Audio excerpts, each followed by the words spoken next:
मैं नफीस रशीद, आप देख रहे हैं भारत न्यूज़ 247। वीडियो के आखिर तक बने रहें और ज़रा जान लें कि किस तरह की राजनीति भारत में होती चली आई है। कब क्या हो जाए कुछ पता नहीं पड़ पाता। डॉक्टर साहब, अचानक खबर आती है कि राहुल गांधी जो है बहाल हो गए हैं। इस पर आप क्या सोच के बैठे हैं कि ये पहले से प्लान था? नहीं, ऐसा प्लान नहीं था। उन्हें फंसाने का, जिस तरह से गुजरात में न्यायपालिका पे क्वेश्चन चिन्ह बना दिया था गुजरात कोर्ट ने, वो आज हट गया और सुप्रीम कोर्ट ने ये साबित कर दिया कि मैं निष्पक्ष जो है बात करता हूँ। ये किसी भी दबाव में सुप्रीम कोर्ट काम नहीं करती। और उसमें चंद्रचूड़ साहब को हम सैल्यूट करेंगे, जिन्होंने आज जो बदलाव हो रहा है कि जो जजेज बिक जाते हैं, उसमें चंद्रचूड़ साहब बिकने वाले बंदा नहीं है। नहीं करी है? हाँ जी, देर नहीं हुई है?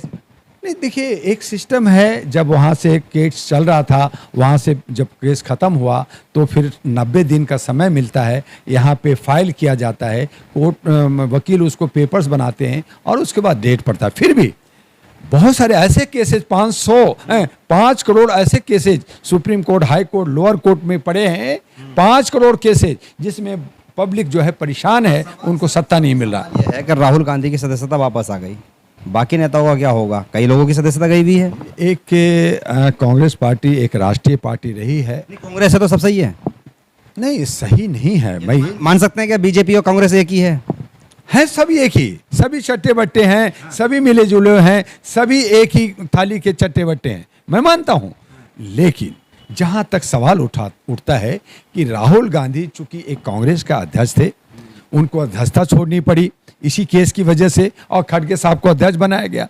तो आप गलत तरीके से, जहां पे लाखों केसेज में आप वहां पे उनको सजा नहीं देते हो, और एक बदले की भावना से एक लीडर, चाहे वो अपोजिशन में, एक जीता हुआ हमारा सांसद, जनता ने उसको पसंद करके जिताया ना बाबा।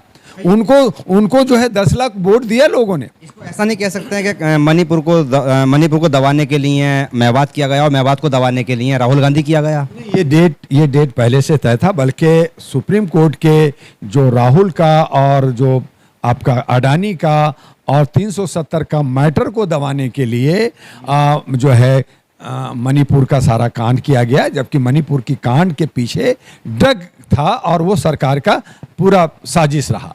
दूसरा, ये जो आज नूह और जो हरियाणा की बात कर रहे हैं, ये भी पूरा प्री प्लान बजरंग दल का जो अब बात सामने खुल के आ रही है, उसमें जो है बेकसूर लोग मारे जा रहे हैं। बेकसूर लोगों को अब जो है बुलडोजर चलाने की बात कर रहे हैं, उस पर केसेस हो रहा है, अरेस्ट हो रहे हैं। तो ये जो है बदले की भावना से, हिंदू मुस्लिम की भावना से, ये ठीक नहीं है। और मैं कहूँगा कि नूह के अंदर, नूह के लोग कह रहे हैं कि मैं तो सूर्यवंशी था भाई, मैं तो खुद ही हिंदू था और मैं बाद में मुसलमान हुआ। तो अब ये सवाल उठता है कि क्या हिंदू को हम मार रहे हैं? तो ये उन चीज़ों को भी ठीक है, जनता मानती है, लेकिन चूंकि आज मीडिया जो लोग हैं वो एक नया टॉपिक, नया बर्निंग इशू देखना चाहती है। ये राहुल गांधी का आज कल तक चलेगा, फिर वही होगा, मॉब लिंचिंग होगा, लोगों को जो है महिलाओं को साथ जलाया जा रहा है। यकीन है? जी बिल्कुल होगा, बिल्कुल। ये तो कराने का पूरा साजिश चल रहा है। कौन करा सका? हिंदुस्तान में सत्ता पक्ष कराती है, सत्ता पक्ष के पास ताकत है, और ओपोजिशन भी कहीं ना कहीं अपने जो है वो आर्थिक या जो ओपोजिशन में तो आप भी हैं ना, तो आप विरोध कर रहे हैं। ओपोजिशन, हम एक सामाजिक मानवाधिकार के कार्यकर्ता है, कोशिश भी चलाते हैं सर, आप नेता भी हैं, कोशिश कर रहे हैं। हमने कहा है बार बार, और कल भी हमने कुछ लोगों को कहा कि जो कह रहे हैं कि मैं देश का चौकीदार हूं, उनको घर के बाहर चौकीदारी करनी चाहिए, दरवाजे पे, ना कि घर पे कब्जा करके। और मैंने कहा प्रधानमंत्री नरेंद्र मोदी पर हमला करना सबके लिए आसान हो गया है। नहीं, कोई आसान नहीं। देखिए, आसान की बात नहीं है। प्रधानमंत्री वो अपनी मर्जी के नहीं होते, उनको 272 जो है सांसद चुनते हैं, और एक विश्वास के साथ होता है कि देश के लोकतंत्र को बचाएंगे और सभी को समान। अपनी मर्जी के कपड़े बिना पहने आदमी नहीं पहन सकते, क्यों नहीं पहने भाई? अपनी मर्जी का धर्म बिना अपना आदमी। वो देखिए, हमारे जो है यूनिवर्सल चाहते क्या हो प्रधानमंत्री से? आप हमारे यूनिवर्सल प्रधानमंत्री से क्या चाहते हो? आप नमाज पढ़वाने चाहते हो? नहीं, पहले सुन लीजिए, हम लोग ना नमाज पढ़ाना चाहते हैं और ना पूजा कराना चाहते हैं, लेकिन एक प्रधानमंत्री से ये उम्मीद करते हैं। सुन लीजिए, हिंदू धर्म से है तो पूजा करेगा ना, वो तो उनको आस्था सभी धर्मों से रखना होगा। ये यूनिवर्सल डिक्लेरेशन ये हमें पड़ेगा सर, क्यों रखना पड़ेगा? संविधान कहता है। वो जितना एक हिंदू के प्रधानमंत्री हैं उतना मुसलमान के भी हैं। ये कहता है संविधान ये कहता है कि आप सेकुलर हैं, सबका सम्मान करें, पर अगर हिंदू है तो हिंदू रहे ना, और सेकुलर होने का मतलब ये नहीं है कि नमाज पढ़ेंगे। आप ये कहना चाहते हैं कि मैं हिंदू हूं मुसलमान को काट दूंगा, अगर मुसलमान हूं तो हिंदू को काट दूंगा, इसका प्रधानमंत्री का मतलब? ऐसा किसने कहा है? आपका वर्जन है। कहाँ कोई कहाँ कर रहा है? आप कह रहे हैं कि हिंदू है इसलिए, अरे पूजा करता है तो उसको नमाज भी पढ़ा ना, जाके मिस्र में टोपी पहना ना। तो हमने क्या कहा कि देश के प्रधानमंत्री जिसका जैसा वेशभूषा होता है, समानता के साथ, एकता के साथ, हमारे के यहाँ जो 6736 जातियां प्रजातियां, सबके रहन सहन पूजा पाठ अलग है, आपको सबकी समान करना होगा। अब दरअसल में मामला ऐसा नहीं है, मामला ऐसा है कि इनके बच्चे जो मंत्री होते हैं या बड़े बड़े अधिकारी होते हैं, इनके बच्चे अच्छे खासे पढ़ते हैं, और सवाल यह है कि आज मेवात में जो हुआ है, मेवात में जो हुआ है उसकी जिम्मेदारी बजरंग दल की थी, निभाई उसने। तो आप प्रधानमंत्री को टारगेट थोड़ा कर देंगे उसके अंदर। लेकिन उसके पीछे कौन है? अरे मेरे भाई, जब आप कहते हैं कि एक जो है नेक्स्ट लाइट है, प्रधानमंत्री को मानते हैं? कहते हैं कि नेक्स्ट लाइट के बाद AK-40, अरे उसको खाना नहीं है, पजामा नहीं है, रहने का कपड़ा नहीं है, रहने का जगह नहीं है। मेवात के पीछे दंगा के अंदर जो लोगों ने कहा, जो जिस धर्म के लोगों ने कहा, उनके पास जो है बम पटाखा कहां से आया, एक ट्रक में भर करके जो है पत्थर। अगर मैं अकेले किया हूं तो मेरे हाथ में एक पत्थर होगा, मैं एक ट्रक पत्थर कहां से लाऊंगा? कहां से लाऊंगा? मेरे पास जो है AK-47 कहां से आएगा? मेरे पास जो है बम बारूद कहां से आएगा? कौन दिया? कहीं ना कहीं ये प्रायोजित होकर के ये लीडर लोग अपनी सत्ता बचाने के लिए, लोगों को बिगाड़ने के लिए ये सब जो साजिश करते हैं।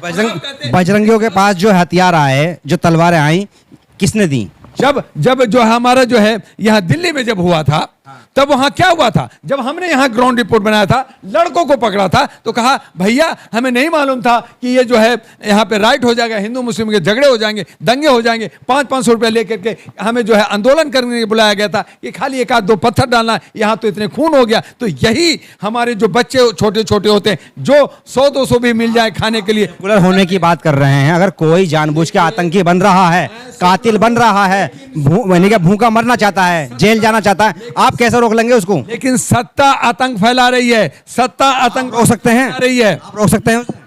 हम सभी समुदाय के लोगों को, जो जनता है, जो समझदार है, जो बुद्धिजीवी है, जो बहुसंख्यक बनते हैं, उन तमाम लोगों को सड़कों पे आके के नाम पर डॉक्टर दुआ साहब, उनको ये अधिकार है, वो आतंकी बने, कुछ भी बने। धर्म के नाम पे आप आतंकी का खेती नहीं कर सकते। धर्म कहता है कि मानवता को लाओ, धर्म वो तो कह रहे हैं, धर्म कहता है कि ह्यूमैनिटी लाओ, नारे लगा रहे हैं, प्यार और मोहब्बत बांटो, नारे लगा रहे हैं। राम नाम नहीं कहोगे तो काटे जाओगे, है ना? वो गलत है। वो सारे समाज मर्जी से कबूल किया है। जो व्यक्ति हमारा आतंक फैलाता है, जो व्यक्ति हमारे समाज को तोड़ता है, जो व्यक्ति भटका हुआ है, वो हमारा धार्मिक व्यक्ति नहीं हो सकता, चाहे वो हिंदू धर्म को मानता हो, सनातन मानता हो, चाहे इस्लाम मानता हो। इसलिए मेरा कहना हुआ कि जो इस्लाम मानता है वो कभी भी आतंकवादी नहीं हो सकता। मुसलमान जो एक कम्युनिटी है, उसके अंदर शिया और सुन्नी और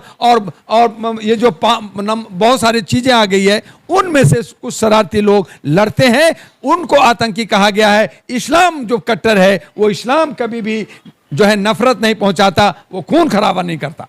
हिंदू धर्म करता है, हिंदू धर्म में भी नहीं करता, जो हमारे अच्छे लोग हैं। सवाल यही है आपसे कि अगर कोई कातिल बनना चाहता हो, कोई आतंकी बनना चाहता हो, तो उसको कैसे रोकेंगे आप? कोई अधिकार नहीं है? हमारा संविधान है, उसके लिए हमारा कानून है, हमें उसको पकड़ना होगा, उसको हमें जो है जेल भेजना होगा। उन चाह रहे हैं, वो धर्म के नाम पे गुंडे चाह रहे हैं, वो धर्म के नाम पे कत्ल करना चाह रहे हैं, इसीलिए ट्रेनों में गोली चला रहे हैं। कह रहे जर्नलिस्ट महोदय कि हमारा लोकतंत्र खतरे में है, इसे हमें बचाना होगा, संवैधानिक तरीके से चलाना होगा। हम तब अम्बेडकर और परिवार की बात कर रहे हैं, और हमें इसे बचा करके हमें नए तरीके से नौजवानों को, महिलाओं को और बुद्धिजीवियों को और पढ़े लिखों को हमें संसद में भेजना है। गवारों को हमें जो चौकीदार है उसको गेट पे भेजें, जो हमारा जो मुल्ला और जो पंडित है, जो स्वामी है, जो पुजारी है, जो कथावाचक है, उनको सबको जंगल में भेजना चाहिए। जाओ जंगल में, वहां पे भाषण करो। पता नहीं कि डॉक्टर दुआ साहब किस किस को जेल भेजेंगे और किस किस को जहन्नुम में भेजेंगे। बहरहाल फिलहाल तो अभी माहौल यही है कि जिसे आतंकी बनना है वो धर्म के नाम पे बन रहा है, और हम यही कह रहे हैं जी। भाई जर्नलिस्ट महोदय, मुझे एक दिन के लिए प्रधानमंत्री बना दो, खाली एक दिन के लिए, पूरा देश में शांति शांति होगा। हमने उत्तर प्रदेश में बुलडोजर चला, मैंने समर्थन किया कि जितने गलत लोग हैं चलाओ बुलडोजर, तोड़ दो। ऐसे लोगों को रहने का कोई हक नहीं बनता, चाहे वो मुसलमान हो, चाहे हिंदू हो, चाहे कोई भी हो। देश को जो अराजकता की तरफ ले जाएगा उसको के लिए कानून सख्त होना चाहिए। जैसे हमारा सऊदीया में है कि चोर को हाथ काट दिया जाता है, बलात्कारी को शूट कर दिया जाता है, यहां भी होना चाहिए। शरिया लागू करना चाहते हो आप? शरिया नहीं, कानून। फिर आ जाए, फिर आप धर्म की तरफ ले गए, फिर आपने कहा। आपका नाम क्यों ले रहे हो? मैं इसलिए कह रहा हूं इस कानून में कमी है कि देश का कानून, यहां कानून हमारा हिंदुस्तान के अंदर लचर है। यही वजह है कि हमारे कोर्ट में 5 करोड़ केसेस पेंडिंग पड़े हैं और कोर्ट देख रही है, पुलिस मजे ले रही है। अरे भैया, जब आप कानून को जो है आप अपने हाथ में लेकर के, एक तरफ गुजरात उसको कहती है 2 साल की सजा दे दो, तो सुप्रीम कोर्ट भी सजा उसको बरकरार रखती, क्यों राहुल गांधी को छूट दिया? इसलिए कि हमें विश्वास होता है कानून पे और सुप्रीम पे। जिस दिन सुप्रीम कोर्ट अगर गिर जाती तो हमारा ईमान टूट जाता, हमारा स्तंभ टूट जाता और भारत का लोकतंत्र उस दिन कहते हैं कि पूरी तरह से खत्म हो गया। आज हमें थोड़ा विश्वास है कि लोकतंत्र बचा है और इसे हमें और बचाने की जरूरत है। चलिए, शुक्रिया बात करने के लिए। कुल मिला के हर आदमी राहुल गांधी नहीं होता है, जरा वो लोग ध्यान से सोच लें जो हिंदू आतंकी बन रहे हैं और मुस्लिम आतंकी बन रहे हैं। मैं दोनों का नाम ले रहा हूँ क्योंकि जिस तरह मेवात में हुआ है और उसको लेकर हम लोगों ने जो बातचीत करनी शुरू की थी, खास करके राहुल गांधी से लेकर, तो ये बहाली बता रही है कि हर आदमी राहुल नहीं होगा, बाकी अगर कुछ करेगा तो जेल तो जाना ही पड़ेगा। मैं एम नफीस रशीद, आप देख रहे थे भारत न्यूज़ 247।